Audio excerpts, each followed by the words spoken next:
বন্ধুরা, শেয়ার বাজার ও বিনিয়োগ চ্যানেলে আপনাদের স্বাগত। চলুন দেখে নেওয়া যাক 29শে এপ্রিল নিফটি কতদূর যেতে পারে।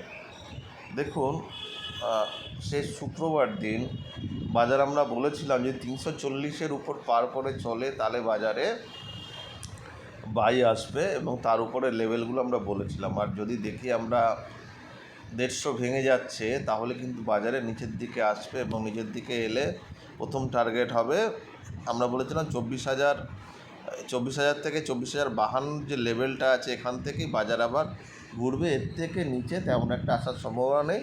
আর 24,150-এর নিচে যদি বন্ধ হয় তাহলে আমরা লংয়ের যে পজিশন আছে সেখান থেকে আমরা একটু প্রফিট বুক করে নেবো, আমরা এটা বলেছিলাম।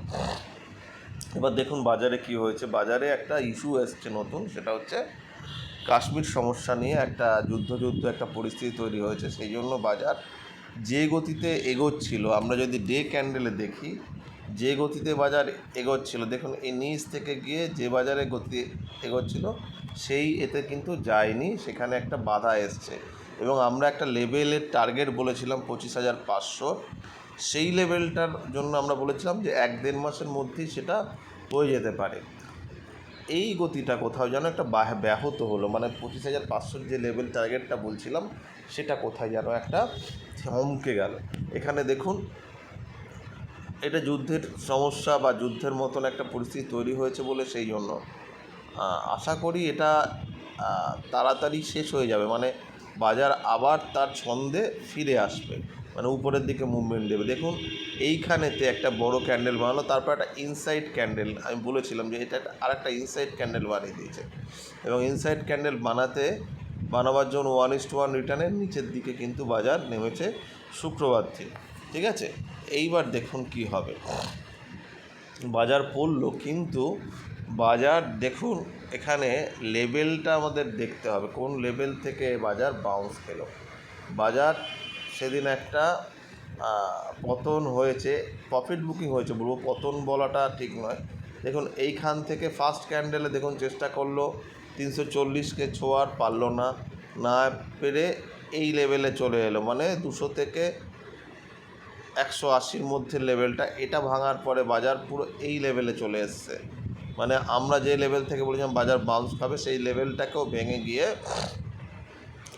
যে 820 লেভেলটা, 40-এর লেভেলটা, সেখানে আসার পরে বাজার উপরে গিয়ে 24,000-কে মোটামুটিভাবে 24,000-এর কাছাকাছি বাজার বন্ধ হয়েছে। ঠিক আছে, এবার কি হতে পারে দেখুন, এখান থেকে দুটো আজকে ওপেন মাইন্ডে থাকতে হবে। তার কারণ দুটো ব্যাপার আছে। একটা হচ্ছে কি, যদি একটু ভালো খবর আসে তাহলে বাজার একটা উপর দিকে আবার একটা রিল্যাক্স মুডে আবার উপর দিকে যাবে, কারণ বাজারের গতিটা পজিটিভ আছে। মাঝখানে একটা খবরে একটু থমকে গেছে বাজার। আর নইলে বাজার যদি এই লেভেলটা ভেঙে যায়, মানে 840, তাহলে কিন্তু বাজার আমরা পুরোপুরি ধরে নেব যে বাজার এখন কিন্তু আবার বেশ কতক দিন ভোগাবে বা একদম ছোট একটা রেঞ্জের মধ্যে আটকে যাবে। এখনই আমরা বলছি না বড় কোনো প্রফিট বুকিং আরম্ভ হবে।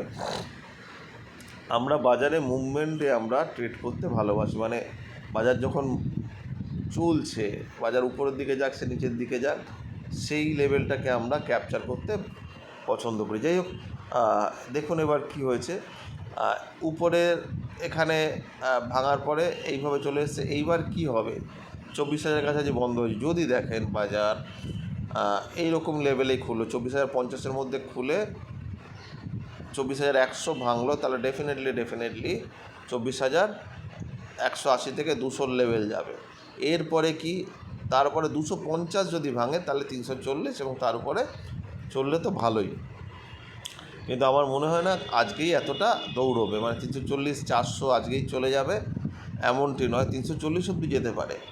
তার উপরে যাওয়াটা একটু কঠিন আছে, কারণ অনেকটা নিচে এসছে, তো একটু বাজার বুঝে এবার এগোতে চাইবে।